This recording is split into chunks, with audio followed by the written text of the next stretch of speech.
Welcome back students. आज मैं कराऊंगा पॉलिटी चैप्टर 7 का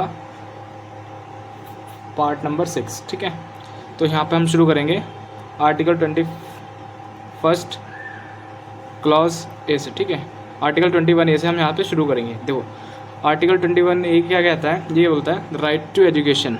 राइट टू एजुकेशन मतलब कि स्टेट शैल प्रोवाइड फ्री और compulsory education to all childrens of the age of 6 to 14 years in such a manner that the state may determine.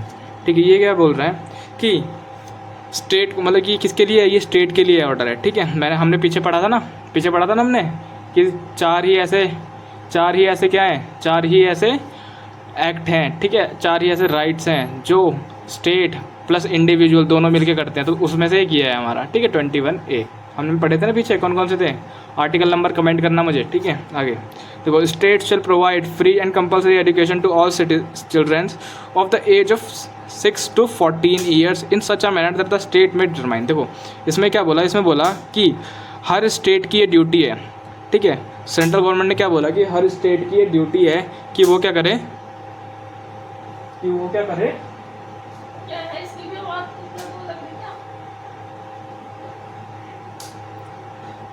कि वो कि 6 साल से लेकर 14 साल तक के बच्चे को एजुकेशन प्रोवाइड करे। ठीक है, 6 साल से लेकर 14 साल तक के बच्चों के लिए एजुकेशन प्रोवाइड करे। अच्छा, और दिस प्रोविज़न वॉज एडेड। अच्छा, ये जो प्रोविज़न था, ये जो रूल था, ये जो लॉ था, ये ऐड किया गया था 86 कॉन्स्टिट्यूशनल अमेंडमेंट एक्ट के थ्रू। कौन सा एक्ट के थ्रू? 86 कॉन्स्टिट्यूशनल अमेंडमेंट एक्ट जो आया था 2002 में। ठीक है, अच्छा फिर right of children to free and compulsory education. ठीक है, एक एक्ट है हमारा RTE मतलब राइट टू चिल्ड्रेंस। ठीक है, right of childrens to free education and compulsory. ठीक है, to free and compulsory education. ठीक है, to free and compulsory education. ठीक है, देखो अब ये एक्ट आया था कि इसमें गवर्नमेंट ने इसलिए लाया था एक्ट, जिससे कि जो स्टेट गवर्नमेंट है वो क्या करे, वो जो 6 से 14 साल तक के बच्चे हैं उन्हें फ्री एजुकेशन प्रोवाइड करा सके। ठीक है, बेसिक एजुकेशन 6 से 14 साल तक के बच्चों को प्रोवाइड करा सके। ठीक है, अच्छा फिर चेंज सब्जेक्ट मैटर। ठीक है, अब इसके टेक्स्ट में कुछ चेंज करा गया। ठीक है, of article 45 it now reads, अब उसे बोला जाता है the state shall endeavour to provide early childhood care and education for all children until they complete the age of 6 years। अच्छा फिर क्या बोला, ये सारे देखो किस कॉन्स्टिट्यूशनल अमेंडमेंट एक्ट की हो रही है, बोल रहे 86 कॉन्स्टिट्यूशनल अमेंडमेंट एक्ट आया, उसके तहत पहला एक्ट तो उन्होंने ये पास करा कि RT कि सबको राइट टू फ्री एजुकेशन और कंपलसरी एजुकेशन है, ये बोला। ठीक है, सभी का राइट है कि फ्री एजुकेशन मिलेगी आपको और आपको लेनी पड़ेगी, कंपलसरी कर दिया एजुकेशन। ठीक है, और दूसरा क्या बोला, दूसरा इसमें इस अमेंडमेंट में ये बोला गया कि आर्टिकल 14 के तहत ये थोड़ा सा मतलब सब्जेक्ट मैटर मतलब कि टेक्स्ट इसमें ऐड करा है। क्या बोला, द स्टेट शेल एंडिएवर कि स्टेट को ये ध्यान रखना पड़ेगा कि जो अर्ली चाइल्डहुड केयर है और जो अर्ली चाइल्डहुड एजुकेशन है वो दी जाए एक बच्चे को जब तक कि वो 6 साल का नहीं होता। अच्छा ठीक है, फिर ended a new fundamental duty under article, और इसके साथ साथ जब 86 कॉन्स्टिट्यूशनल अमेंडमेंट एक्ट आया तो इसमें दो चीज़ तो ये करी, एक ये करा और एक ये करा, और तीसरी चीज़ और एक ये करी कि उसने फंडामेंटल ड्यूटी भी ऐड कर दी। अच्छा, क्या फंडामेंटल ड्यूटी ऐड करी, इसने बोला कि अंडर 51A के अंदर उन्होंने एक फंडामेंटल ड्यूटी ऐड करी। इसने बोला कि it shall be the duty of every citizen of India to provide opportunity for education to his child और ward between the age of 6 to 14 years. भाई हमें नहीं पता, ठीक है, हमें नहीं पता कि आप कैसे कराओगे, मतलब कि पता तो है गवर्नमेंट को कैसे कराना है, कि अगर जो नहीं करा सकते भाई, जिस देखो कुछ फैमिलीज़ होती हैं जो रिच होती हैं, जो एक भाई हाँ वो तो कंपलसरी है भाई, वो तो कराती है। ठीक है, और कुछ ऐसी होती है फैमिली जो पुअर भाई, जिनके पास खाने तक के लिए पैसे नहीं होते, वो बेचारे पढ़ाने कैसे भेजेंगे बच्चों को, है ना। तो पुअर के लिए क्या बोला गया कि तो पहले तो पुअर्स के लिए ये बोला गया कि आपको पास राइट है क्या, फ्री एजुकेशन मिलेगी आपको। ठीक है, और दूसरा ये बोला कि लेकिन फ्री एजुकेशन तभी मिलेगी जब वो स्कूल जाएंगे बच्चे। तो ये किसकी ड्यूटी है, ये उनके पेरेंट्स की ड्यूटी है। ड्यूटी ऑफ एवरी सिटीज़न, हर एक सिटीज़न के ड्यूटी है कि वो अपने बच्चों को कहाँ भेजे, पढ़ने के लिए भेजे, ठीक है, जब तक कि वो 14 साल का नहीं हो जाता, 6 साल से 14 साल तक के बीच में तो बच्चे को भेजना ही भेजना है पढ़ने, ठीक है। अच्छा, फिर आर्टिकल आता है हमारा 22, ये क्या बोलता है, protection against arrest and detention. Arrest और डिटेंशन के अगेंस्ट प्रोटेक्शन कैसे मिलती है, देखो अरेस्ट और डिटेंशन क्या होती है, डिटेंशन क्या होता है, अरेस्ट क्या होता है, ठीक है। अरेस्ट तो हो गया भाई साहब, बंद करके रख लिया, और डिटेंशन होता है पकड़ लिया, ठीक है। अब देखो मतलब कि एक ही चीज़ है दोनों, अरेस्ट कर लिया, पुलिस पकड़ के ले गई, ठीक है, और डिटेंशन भी वही है, सेम मीनिंग है। अच्छा, अब देखो ये होता है प्यूनिटिव, अभी 2 टाइप का होता है, एक होता है प्यूनिटिव, होता है प्रिवेंटिव। तो प्यूनिटिव क्या होता है और प्रिवेंटिव क्या होता है, देखते हैं। देखो जो प्यूनिटिव पनिशमेंट, देखना प्यूनिटिव डिटेंशन, एक होती है प्यूनिटिव डिटेंशन, ठीक है, और एक होता है प्रिवेंटिव डिटेंशन। ये डिटेंशन के टाइप हैं, ठीक है, ध्यान रखना, डिटेंशन के टाइप हैं ये, प्यूनिटिव डिटेंशन और प्रिवेंटिव डिटेंशन। तो जो प्यूनिटिव डिटेंशन होती है, इसमें क्या होता है, punishment after trial and conviction, ठीक है। इसमें जो पनिशमेंट मिलती है, मतलब कि इसमें पूरी प्रोसीजर फॉलो करा जाता है, मतलब कि जैसे कि आपने कोई क्राइम करा, सपोज करो, ठीक है, कोई ए नाम का बंदा है, कोई इसने कोई क्राइम कर दिया, तो पहले क्या करेगी, पहले पुलिस उस जगह पे जाएगी जहाँ पे हादसा हुआ, फिर वहाँ पे जाके चेक करेगी, फिर पूछेगी, वहाँ पूछताछ करेगी कि किसने करा, हाँ ए बंदे ने करा, वो बोलेंगे भाई साहब इस बंदे ने करा, ठीक है। फिर इस बंदे को ढूंढेगी, ठीक है, ढूंढेगी, इसके खिलाफ सारे जो इसके यहाँ पे सबूत मिलेंगे सारे इसके खिलाफ थे, गवाहियाँ मिल गई, प्रूफ मिल गया, फिर इसको पकड़ के ले जाएगी पुलिस ने पकड़ के ले जाएगी अपने साथ, और उसके बाद इसे कोर्ट में पेश करेगी। तो ये होगी इसकी पूरी प्रोसीजर, मतलब कि एक प्रोसीजर को फॉलो करते हुए पुलिस करेगी, तो उसे बोलते हैं प्यूनिटिव डिटेंशन। की पनिशमेंट कैसे दी जाएगी, आफ्टर ट्रायल एंड कन्विक्शन, ठीक है, कि भाई साहब उससे पूरी प्रोसीडिंग फॉलो होगी, और दूसरी बात कन्विक्शन, उससे कन्विक्शन करा जाएगा कि हाँ भाई बताओ अब तुमने ही कराया ना, जब हमारे पास जितने भी सबूत हैं वो सारे तुम्हारे खिलाफ जा रहे हैं, हाँ लास्ट में वो भी बोल देगा ठीक है भाई मैंने ही कराया, मुझे पता है, मुझे जो भी है पनिशमेंट मिलेगी तो है ही, ठीक है। तो ये होता है कि पूरे प्रोसीजर के साथ फॉलो करते हैं एक प्रोसेस को, ठीक है, एक प्रोसेस को, जिससे कि जो कौन है, जो एक्यूज्ड पर्सन है उसे सज़ा मिल सके, पनिशमेंट मिल सके। अच्छा, अब होती है प्रिवेंटिव डिटेंशन। इसमें क्या होता है, without trial and conviction by court, ठीक है, without trial and conviction by court, कि भाई साहब इसके ऊपर कोई सुनवाई नहीं होती, ना इसके ऊपर कोई जांच पड़ताल होती, ना कोई सुनवाई होती, डायरेक्ट अंदर बाहर आने का कोई चांस नहीं, ना कोई सुनवाई, ना कोई कोर्ट कचहरी, कुछ नहीं, ख़त्म मामला, ठीक है। ये होती है प्रिवेंटिव। तो आगे और दोनों डिटेंशन समझ में, आगे देखते हैं। देखो अब थोड़ा प्रिवेंटिव डिटेंशन को और ध्यान से जानते हैं, दोनों को भी और अच्छे से जानेंगे। देखो क्या होता है, अच्छे से बताता हूँ। अब देखो प्यूनिटिव डिटेंशन क्या होता है, is to punish a person an offence committed by him after trial and conviction in the court. मतलब कि एक ऐसे एक्यूज्ड पर्सन को, ठीक है, एक ऐसे एक्यूज्ड पर्सन को जिसने क्राइम करा, कि हाँ वो पहले तो ऑफेंस को अपने कबूल कर ले, कमिटेड कर ले बाय हिम, हाँ भैया मैंने कराया, ठीक है चलो हो गया।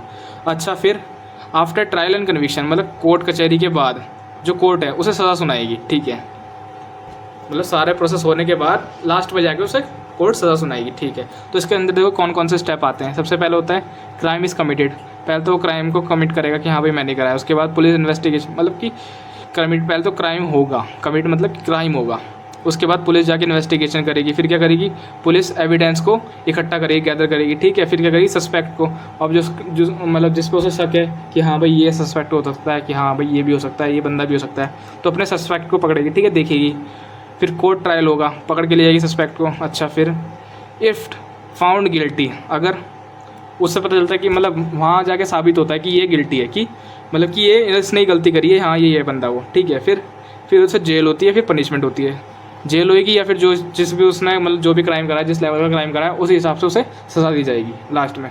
तो ये पूरा प्रोसीजर होगा, सबसे पहले क्राइम होगा, उसके बाद पुलिस इन्वेस्टिगेशन होगी, फिर एविडेंस को गैदर करेंगे, फिर सस्पेक्ट को पकड़ेंगे, फिर कोर्ट में ले जाएंगे, फिर कोर्ट में उसे फिर वो गिल्टी पाया जाएगा, तब जाके उसे सज़ा सुनाई जाएगी, जेल होगी, फिर पनिशमेंट होगी, ये चीज़ है। तो ये होता है हमारा प्यूनिटिव डिटेंशन। अब होता है हमारा प्रिवेंटिव डिटेंशन। देखो प्रिवेंटिव डिटेंशन क्या होता है, देखो डिटेंशन मतलब वही कि पकड़ना, ठीक है, अरेस्ट करना। डिटेंशन मतलब ये होता है, जैसे चीज़ें समझ नहीं आया डिटेंशन का मतलब क्या होता है। अब देखो एक होता है आपका प्रिवेंटिव डिटेंशन, जो अभी मैंने पीछे बताया। तो इसमें क्या होता है, देयर इज़ नो ट्रायल, ना ही कोई सुनवाई होगी, ना ही कोई कन्विक्शन होगा, ठीक है, ना ही किसी से कबूल करा जाएगा तुमने क्राइम कराया नहीं कराया, ना ही इसके ऊपर कोई ट्रायल होगा, ना ही कोई सुनवाई होगी, कोर्ट कचहरी का सारा मामला ही खत्म हो गया, मतलब बंदा गोल हो गया, किसी को नहीं पता कहाँ है, ठीक है। देखो police gets intelligence info, subject is arrest detained, ठीक है। अब पुलिस को कहाँ से इंफॉर्मेशन मिलती है कि इस बंदे को पकड़ना है? तो इंटेलिजेंस, जो इंटेलिजेंस एजेंसीज होती हैं इंडिया की, ठीक है, अगर वो किसी बंदे को बोलते कि हाँ भाई इस पे हमें थोड़ा सा शक लग रहा है, शक क्या मतलब कि पक्का होता है कि हाँ भाई इंटेलिजेंस रिपोर्ट के जो साइबर सिक्योरिटी है उसके अकॉर्डिंग यही है, यही बंदा है वो, तो इसे पकड़ लिया जाएगा, इसे पकड़ लिया जाएगा पुलिस के थ्रू, ठीक है। और फिर क्या होगा, purpose is not to punish but to prevent the person from committing the crime, ठीक है। इसका पर्पस क्या होता है कि इसने अभी तक क्राइम नहीं करा हुआ, ठीक है, इसने अभी तक क्राइम नहीं करा हुआ, लेकिन ऐसा पर्सन, उससे क्यों पकड़ा जाता है? इसे इसलिए पकड़ा जाता है कि वो उस क्राइम को कर ना सके, to prevent the person from committing the crime, कि वो उस क्राइम को से करने से रोका जा सके, क्राइम से होने से पहले ही उसे पकड़ लें, तो इसलिए इसे पकड़ा जाता है, ठीक है। और ये होता है article 22 has 2 parts, 21 part 1, article 22 part 2। देखो उसके 2 पार्ट हैं आर्टिकल के, देखते क्या है।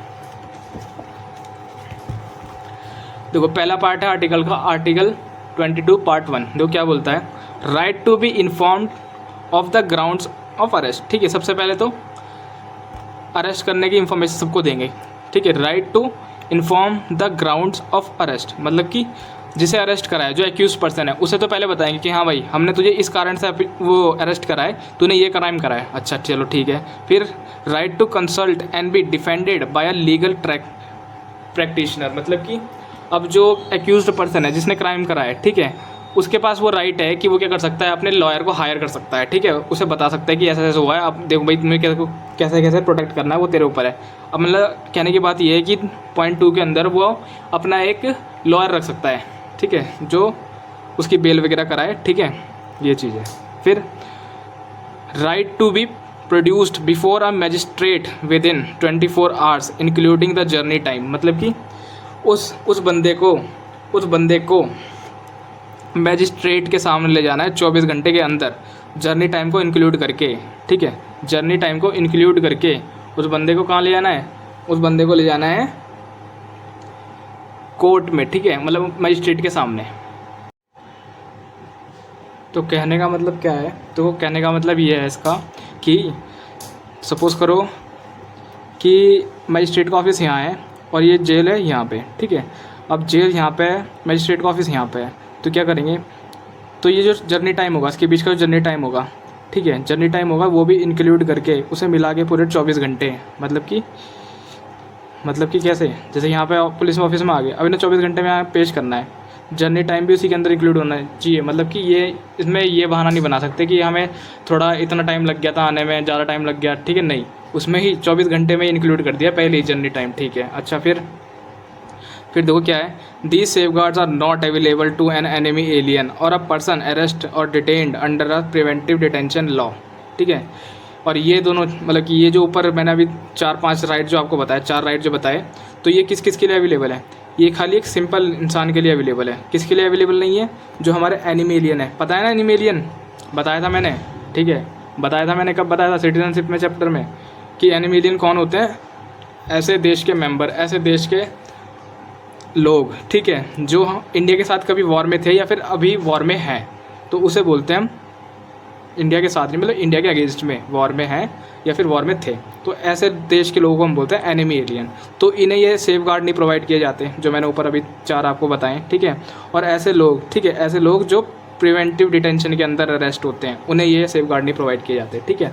तो ये चीज़ है, apply only to an act of criminal, ठीक है। और ये किस पे, खाली क्रिमिनल और क्वाजी क्रिमिनल नेचर, मतलब कि कौन कौन से एक्ट पर लगेगा, जो कि क्रिमिनल एक्ट पे लगेगा, क्रिमिनल अगर कोई क्रिमिनल केस है तब लगेगा, या फिर क्वासी क्रिमिनल नेचर होगा, उसका जो नेचर है वो क्वासी क्रिमिनल, आधा मतलब क्रिमिनल है, उस पर ही एक जो सेफ गार्ड है ये पॉइंट लगेगा, और मतलब कि यही सेफ गार्ड लगेंगे बस उसी पे, किस पे, खाली क्रिमिनल केसेस पे, खाली क्रिमिनल केसेस पे। और some activity prejudicial to public interest, मतलब कि ये मतलब कि पब्लिक को इसकी इन्फॉर्मेशन दी जा सकती है, ठीक है, हाँ बता सकते हैं, उसके घर वालों को बता सकते हैं कि हाँ भाई हमने इसे अरेस्ट करा है, ऐसे ऐसे, ठीक है। अच्छा फिर ठीक है, चलो अब देखो, अब आर्टिकल 22 का पार्ट 2 क्या बोलता है, ये बोलता है detention of a person can not exceed 3 months unless the advisory board report extend, ठीक है। अब आते हैं, हम बात करते हैं किसकी, प्रिवेंटिव डिटेंशन की, किसकी, प्रिवेंटिव डिटेंशन की। देखो क्या है, तो इसमें क्या होता है, जो ऐसा पर्सन मतलब जिसे गिरफ्तार करा हुआ है तो उसे 3 महीने से ज़्यादा एडवाइजरी बोर्ड में नहीं रख सकते, ठीक है। 3 महीने से ज़्यादा एडवाइजरी बोर्ड मतलब पूछताछ के लिए नहीं रख सकते, ठीक है। अच्छा, the ground of the detention should be communicated to the detenu, fact against the public interest need to be disclose, ठीक है। मतलब कि अगर कुछ बातें ऐसी हुई जो पब्लिक को नहीं पता चलनी चाहिए, ठीक है, जो लोगों को नहीं पता चलनी चाहिए, तो उन्हें छुपा सकती है, ठीक है, उन्हें छुपाया जा सकता है उन बातों को। अच्छा, opportunity to make representation against the detention order, opportunity to make representation against the detention order, मतलब कि ये कर सकते हैं, इनके पास अपॉर्चुनिटी होती है कि क्या कर सकते हैं, अपना रिप्रेजेंटेशन दे सकते हैं अगेंस्ट द डिटेंशन ऑर्डर कि भैया हमने तो ऐसा नहीं करा, अपने मतलब अपने अपोजिट में, और जिनके ऊपर क्राइम का जो वो लगा हुआ है तो उसके अपोज में ये बोल सकते हैं, ठीक है, या फिर कुछ प्रूफ है इनके पास तो दे सकते हैं, ठीक है, ये चीज़ है। अच्छा, और चौथा देखो क्या, no democratic country in the world, no democratic country in the world has preventive detention, किसी के, खाली इंडिया के पास ही है प्रिवेंटिव डिटेंशन। प्रिवेंटिव डिटेंशन में ऐसा समझ लो, मैं एग्जांपल बताता हूँ कि आपको घर से पकड़ के ले जाएगी, ठीक है, आपको बताएगी नहीं आपने क्या क्राइम करा है, आपको ये भी नहीं बताएगी आपको कहाँ लिया जा रहा है, ठीक है, बस आपको पकड़ के रख लेगी, ठीक है, आपको पकड़ के रख लेगी। और क्यों पकड़ा जाता है प्रिवेंटिव डिटेंशन में, इसलिए कि आपको मतलब कि उस क्राइम को आपको रोका जा सके जो आप क्राइम करने जा रहे थे, ठीक है, इसलिए प्रिवेंटिव डिटेंशन में पकड़ा जाता है। और इंडिया ही एक ऐसी डेमोक्रेटिक कंट्री है जो प्रिवेंटिव डिटेंशन इस्तेमाल करती है, बाकी सारी कंट्रीज़ में प्यूनिटिव डिटेंशन इस्तेमाल होता है, ठीक है, as an integral part of the constitution, ये हमारे कॉन्स्टिट्यूशन का एक इंटीग्रल पार्ट है, ठीक है, इंटीग्रल पार्ट है। तो ये समझ लो कि जो प्यूनिटिव के अंदर अरेस्ट हो गया ना, प्यूनिटिव डिटेंशन के, प्रिवेंटिव डिटेंशन के अंदर जो अरेस्ट हो गया, वो समझ लो उसको पता नहीं चलेगा कि वो कहाँ चला गया, अंदर ही अंदर सिस्टम उसे पता नहीं कहाँ कर देगा, ये चीज़ है। अब आगे देखते हैं। अब देखो, article 22 also authorize the parliament to prescribe. अब देखो आर्टिकल 22 ये भी बोलता है, क्या बोलता है पार्लियामेंट को, क्या, the circumstances and the cases in which a person can be detained for more than 3 months, ठीक है, कुछ ऐसे सर्कमस्टांसेस या फिर कुछ ऐसे केस में जब इंसान को 3 महीने से ज़्यादा रखना पड़े कि भाई साहब अभी तो हमारी पूछताछ पूरी नहीं हुई है, ठीक है, तो फिर क्या करेंगे, under preventive detention, preventive detention के अंदर अभी मैंने पीछे बताया था ना कि 3 महीने से ज़्यादा नहीं रख सकते आप उनसे, ठीक है, तो law without obtaining the opinion of the advisory board, ठीक है, कि the circumstances and the cases in which the person can be detained more than, अच्छा, कि बिना इन्फॉर्म करें, तो ये क्या बोला कि आर्टिकल 2 ये भी बोलता है पार्लियामेंट को, अगर ऐसा केस सेंसिटिव लग रहा है आपको कि ऐसा कभी कभी ऐसी कंडीशन आ जाती है कि भाई उसके अभी जो उससे पूछताछ है वो पूरी नहीं, या फिर वो कुछ छुपा रहा है, तो उन्हें और टाइम चाहिए होता है पूछताछ के लिए, तो वो एक्सीड कर सकते हैं इस टाइम लिमिट को बिना किसी एडवाइजरी बोर्ड को बताए हुए, ठीक है। क्या बोल रहे हैं, law without obtaining the opinion, ठीक है, एडवाइजरी बोर्ड से पूछने की या उनसे बातचीत करने की कोई जरूरत नहीं है, वो डायरेक्टली कर सकते हैं। अच्छा, the maximum period for which a person can be detained in any class of cases under the preventive detention law, अच्छा, ऐसा कितना मैक्सिमम पीरियड है, कितना होगा, कुछ ना कुछ तो मैक्सिमम पीरियड होना चाहिए कि भाई कब तक रख सकते हैं डिटेंटिव पर्सन को। देखते हैं, the procedure to be followed by an advisory board in an inquiry, मतलब कि ये चीज़ कौन बताएगा, ये हमारी एडवाइजरी बोर्ड, मतलब कि जज बताएंगे कि हाँ कि भाई इतने टाइम तक के लिए रख सकते हो, तो मैक्सिमम टाइम पीरियड ऐसा कोई फिक्स नहीं है, जो हमारा एडवाइजरी बोर्ड है वो बताएगा कि हाँ भाई इतने टाइम के लिए रख सकते हो या फिर इतना टाइम है, इसको आप अपने पास रख सकते हो। चलो ठीक है, फिर हमारे कॉन्स्टिट्यूशन में एक 44th अमेंडमेंट एक्ट के थ्रू कुछ बोला गया, इसमें क्या बोला गया, reduce the period of detention without an advisory board opinion from 3 to 2 months, ठीक है। तो इसमें क्या कराया कि पहले तो जो पीरियड था मैंने बोला 3 महीने से ज़्यादा नहीं रख सकते, तो उस 3 महीने को घटा के कर दिया गया इसमें 2 महीने, ठीक है। And not yet been brought into force, लेकिन ये अभी तक फोर्स में नहीं आया, अभी तक मतलब कि जो चल रहा है वो 3 महीने ही रख सकते हैं डिटेंशन में, ठीक है, प्रिवेंटिव डिटेंशन में 3 महीने ही जेल में रख सकते हैं, ठीक है।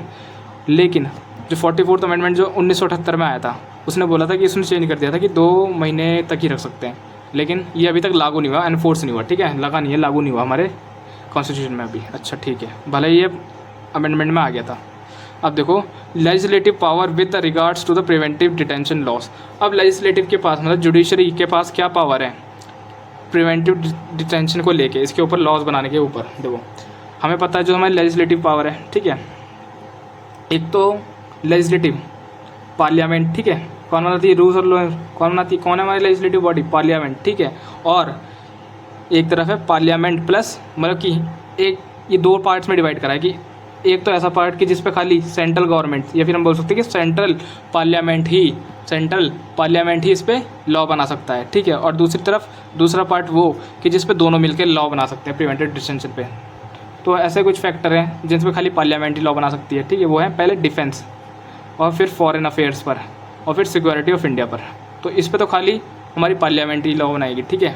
किसके ऊपर? प्रिवेंटिव डिटेंशन के ऊपर। अच्छा, अब देखो ऐसे लॉज जो parliament plus state government, state legislative assemblies दोनों मिलकर बना सकती है लॉज। कौन कौन से? सिक्योरिटी ऑफ द स्टेट की सिक्योरिटी के लिए, maintenance of the public order को मेंटेन करने के लिए, उसमें पीस वगैरह शांति वगैरह बनाए रखने के लिए लोगों में, ठीक है।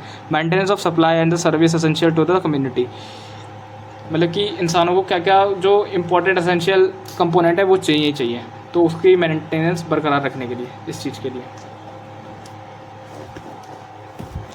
अब देखो, अब आता है preventive detention laws made by the parliament. अब ऐसे कौन कौन से लॉज हैं जो हमारे पार्लियामेंट ने अब तक बनाए हैं प्रिवेंटिव डिटेंशन के लिए, देखते हैं। तो सबसे पहला है हमारा एक्ट, सबसे पहले बना था वो है प्रिवेंटिव डिटेंशन एक्ट।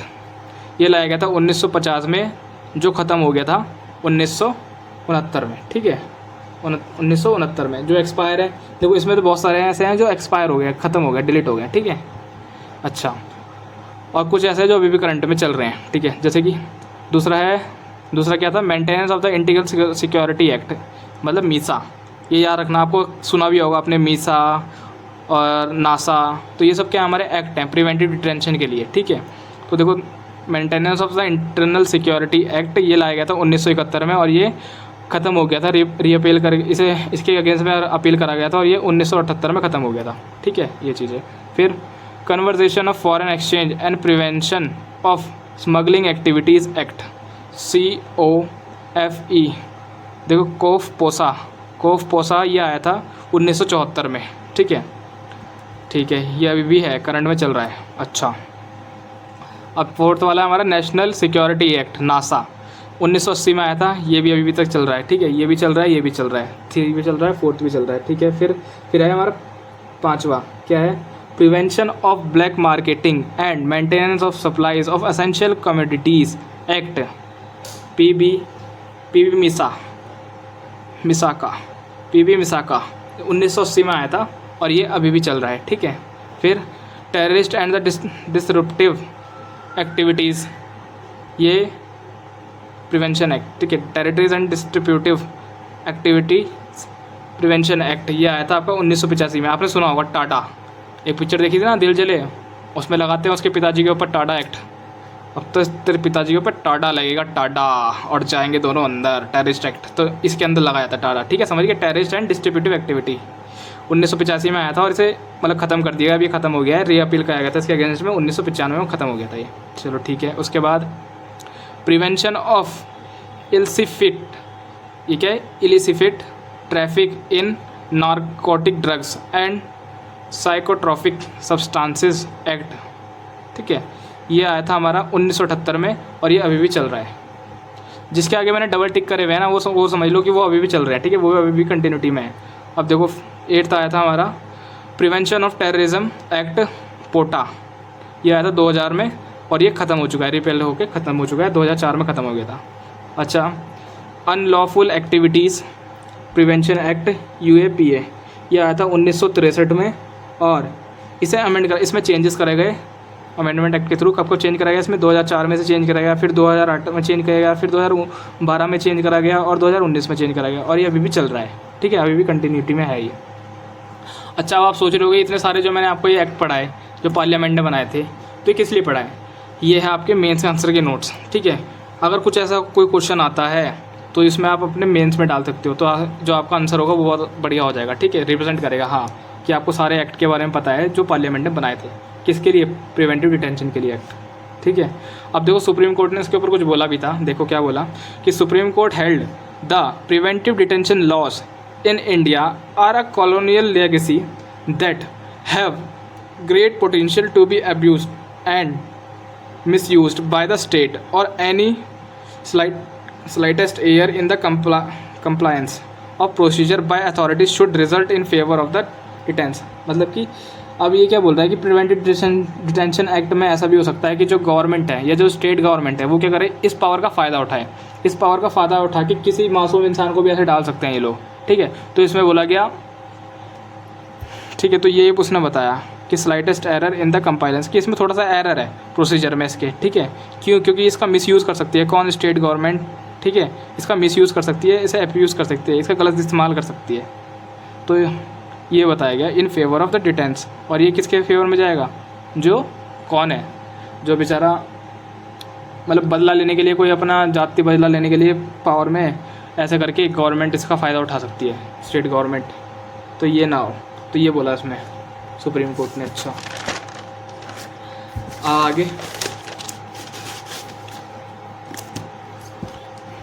आगे आता है हमारा राइट अगेंस्ट एक्सप्लॉयटेशंस। तो ये जो राइट है ये हम करेंगे नेक्स्ट पार्ट में, ये वीडियो कुछ ज़्यादा लंबी हो गई है तो इसके नेक्स्ट पार्ट में हम ये टॉपिक कवर करेंगे।